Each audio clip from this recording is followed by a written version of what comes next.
बहादुर शाह जफर भारत में मुगल साम्राज्य के आखिरी शहंशाह और उर्दू के जाने माने शायर थे।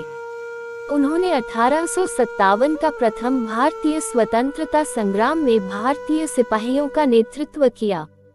युद्ध में हार के बाद अंग्रेजों ने उन्हें बर्मा भेज दिया, जहां उनकी मृत्यु हुई। अब आगे जानते हैं कि उनका इतिहास कैसा था। तो देरी न करते हुए कहानी को शुरू करते हैं। जब मेजर हडसन मुगल सम्राट को गिरफ्तार करने के लिए हुमायूं के मकबरे में पहुंचा, जहां पर बहादुर शाह जफर अपने दो बेटों के साथ छुपे हुए थे, तो उसने मेजर हडसन की स्वयं उर्दू का थोड़ा ज्ञान रखता था, कहा, दमदमे में दम नहीं है, खैर मांगो जान की। ए जफर, ठंडी हुई अब तेग हिंदुस्तान की।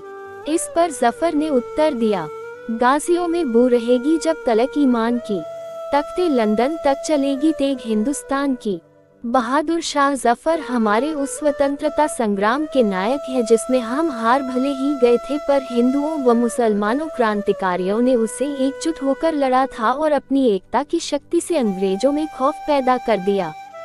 भारत के आखिरी मुगल बादशाह बहादुर शाह जफर का जिक्र आते ही उनकी उर्दू शायरी और हिंदुस्तान से उनकी मोहब्बत के लिए याद किया जाता है, लेकिन हम भूल जाते हैं कि इन्होंने 1857 की क्रांति में विद्रोहियों और देश के सभी राजाओं का एक सम्राट के तौर पर नेतृत्व किया। इसके लिए इन्हें बड़ी कीमत भी चुकानी पड़ी थी। अंग्रेजों ने इन्हें गिरफ्तार कर ऐसी मौत दी कि 132 साल तक किसी को इनके कब्र के बारे में ही पता नहीं चल पाया। पिता नहीं देना चाहते थे गद्दी। बादशाह बहादुर शाह जफर का जन्म 24 अक्टूबर 1775 को हुआ था। सन 1837 में जब पिता अकबर शाह द्वितीय की मौत हो गई तो वह गद्दी पर बैठे। इतिहासकारों का कहना है कि अकबर शाह द्वितीय नर्म दिल व कवि हृदय बहादुर जफर को मुगलों का शासन नहीं सौंपना चाहते थे, लेकिन धीरे धीरे मुगलों का पतन हो रहा था और अंग्रेज पूरे देश पर कब्जा जमा रहे थे। मुगलों के पास राज करने के लिए सिर्फ दिल्ली यानी शाहजहानाबाद ही बचा रह गया था। 82 साल की उम्र में क्रांति का किया नेतृत्व। मेरठ से जब अंग्रेजों के खिलाफ 1857 की क्रांति शुरू हुई, तब अंग्रेजों के आक्रमण से आक्रोशित विद्रोही सैनिक और राजा महाराजाओं ने एकजुट होना शुरू किया। जब उन्हें अपनी क्रांति को एक दिशा देने के लिए एक केंद्रीय नेतृत्व की जरूरत पड़ी, तो उन्होंने बहादुर शाह जफर से बात की। बहादुर शाह जफर ने भी अंग्रेजों के खिलाफ लड़ाई में नेतृत्व स्वीकार कर लिया, लेकिन 82 वर्ष के बूढ़े शाह जफर अंततः जंग हार गए और अपने जीवन के आखिरी वर्ष उन्हें अंग्रेजों की कैद में गुजारने पड़े। लकवे से हुई मौत, अंग्रेजों ने कब्र छुपाए। भारत के आखिरी मुगल शासक बहादुर शाह जफर को 6 नवंबर 1862 को लकवे का तीसरा दौरा पड़ा और 7 नवंबर की सुबह 5 बजे उनका देहांत हो गया। ब्रिगेडियर जसबीर सिंह अपनी किताब combat diary an illustrated history of operations conducted by 4th battalion the Kumaon regiment 1788 to 1974 में लिखते हैं, रंगून में उसी दिन शाम 4 बजे 87 साल के इस मुगल शासक को दफना दिया गया था।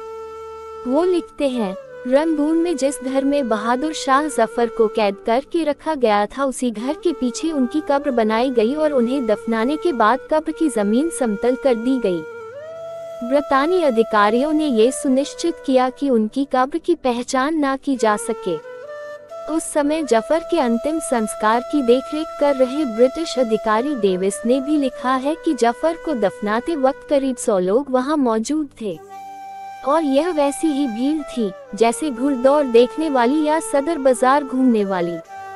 जफर की मौत के 132 साल बाद साल 1991 में एक स्मारक कक्ष की आधारशिला रखने के लिए की गई खुदाई के दौरान एक भूमिगत कब्र का पता चला।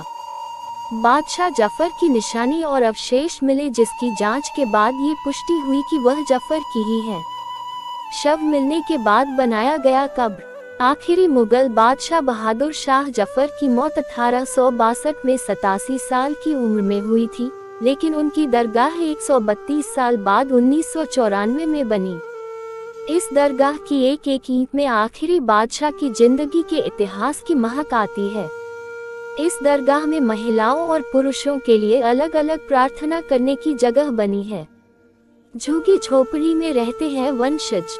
सदियों तक भारत में राज करने वाले मुगलों के वंशज आज झुग्गी झोपड़ी में रहने को मजबूर हैं। 60 साल की सुल्ताना बेगम भारत के आखिरी मुगल शासक बहादुर शाह जफर की पौत्रवधू हैं। अपनी शाही विरासत के बावजूद वो मामूली पेंशन पर रोजमर्रा की जरूरतों को पूरा करने की जद्दोजहद में लगी रहती हैं।